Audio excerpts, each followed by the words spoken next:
So, I have a question for you. What are you afraid of? Anyone here real comfortable around clowns? How about bees? Or spiders?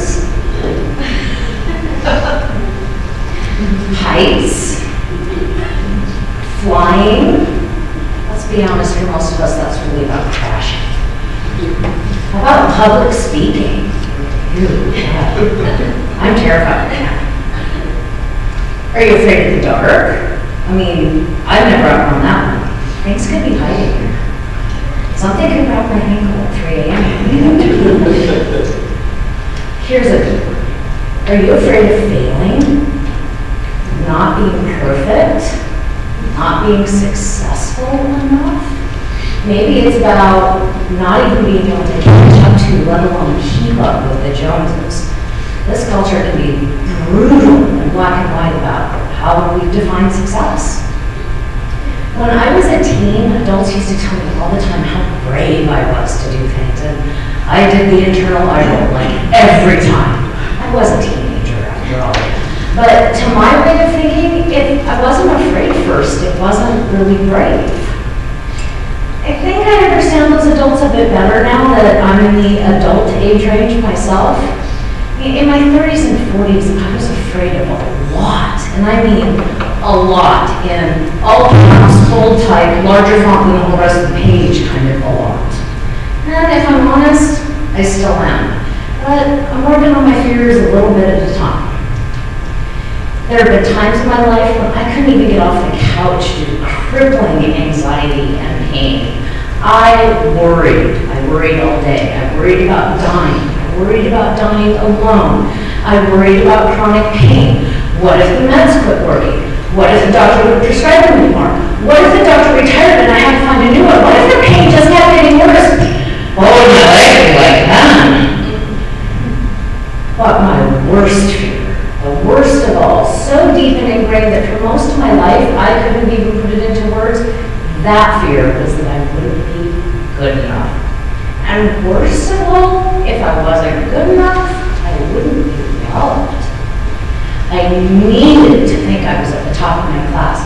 I needed to feel like I was smarter than my classmates. I needed to get straight A's. I needed to be good at things without trying too hard. Just avoided all the things I wasn't good at altogether. Because if I did them, people would see that I wasn't good enough. And none of those things really helped any of my fears. I spent years going to college and never even finished a 2-year degree. I struggled through working in various businesses. And don't get me wrong, there were things I really liked, but overall, I just wasn't happy. Then I discovered animal communication. Like, whoa, you can talk with animals? That's an actual thing? Please, where do I sign up for this? It was the first time in a long time that I wanted something. I really wanted it. And it was not an overnight transition. It took me 20 years. And for the record, that's more than 10,512,000 minutes from the time I found out that animal communication was a thing to actually doing it professionally. But I did eventually get there. And I still have doubts and fears, but animal communication and experiences that I found because of it have helped me be so much less afraid. I used to be really afraid of spiders, and I think that's a pretty common one.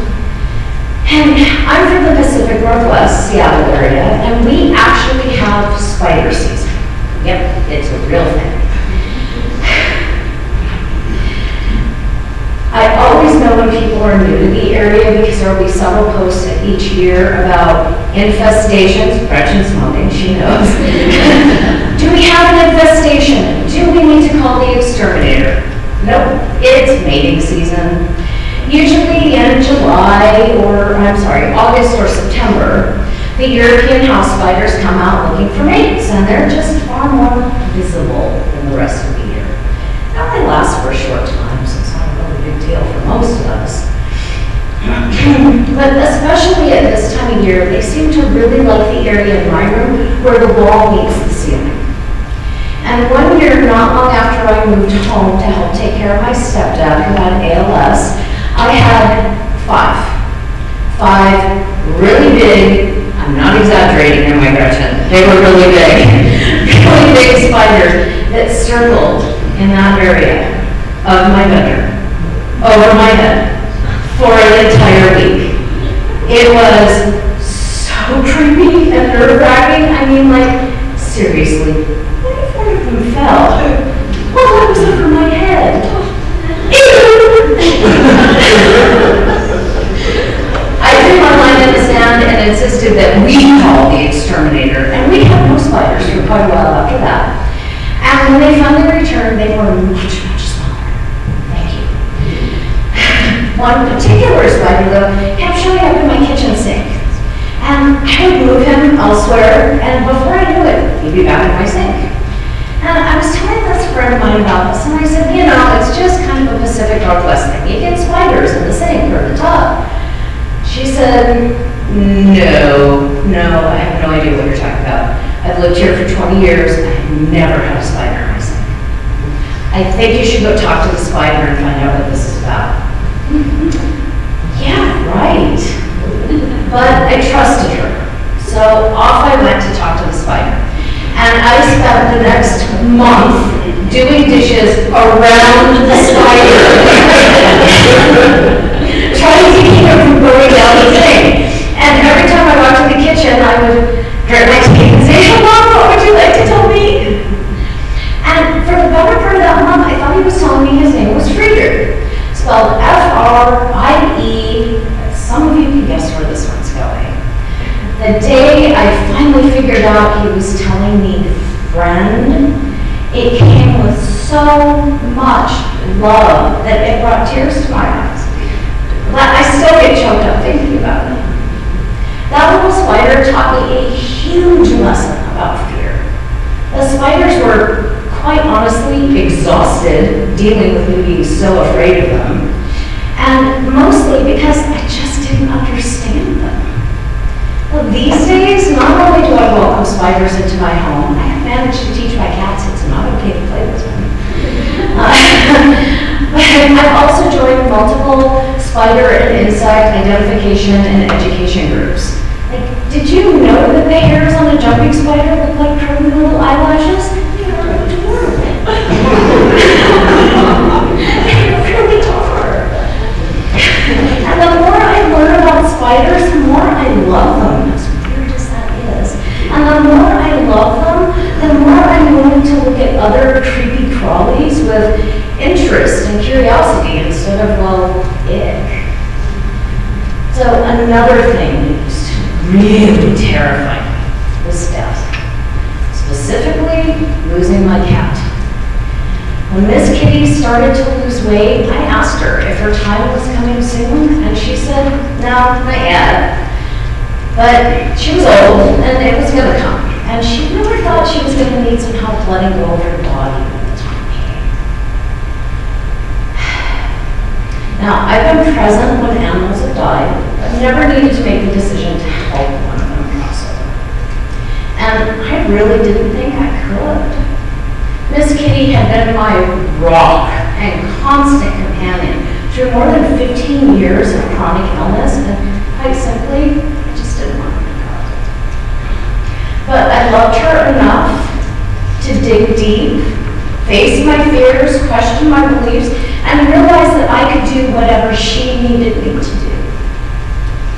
So as an animal communicator, I'm asked pretty often, actually, is it time to help my pet cross the rainbow bridge?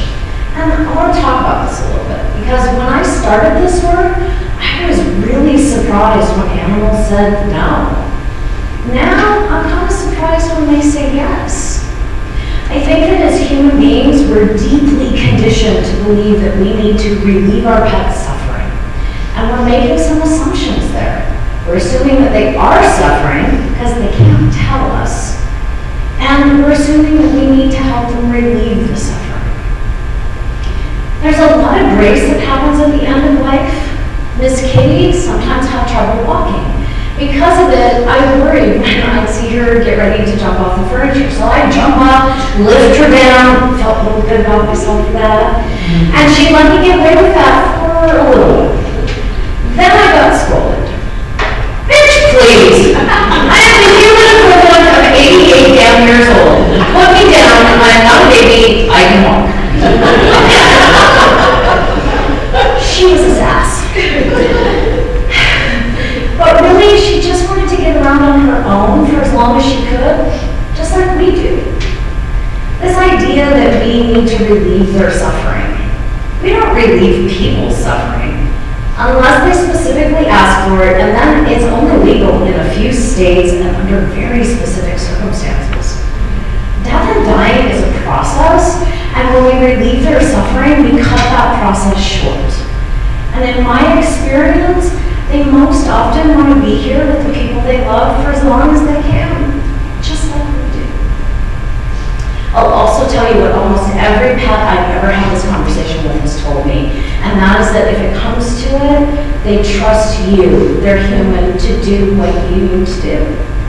They love you, there's a reason why they picked you to be their person.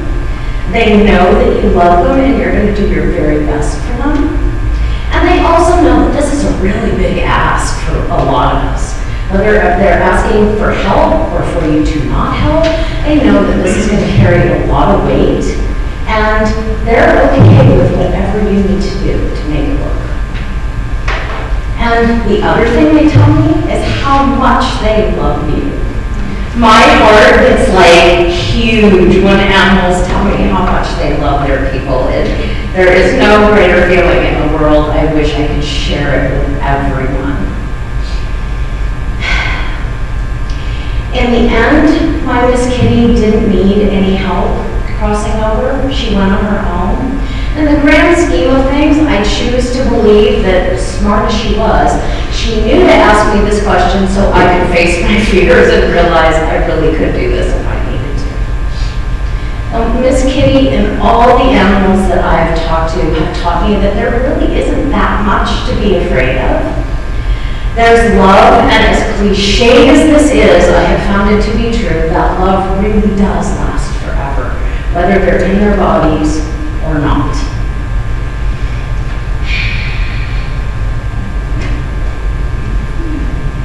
Yeah. So, we all sometimes let our fears get the best of us. I let mine get the best of me for more than 10.5 million minutes of my life. So how many minutes are you going to let your fears get the best of you? If you want to talk to me about any of this, I'm over here in the corner at table 4, and I have a breakout room today at 4 because it's a 4 kind of day. And I thank y'all so much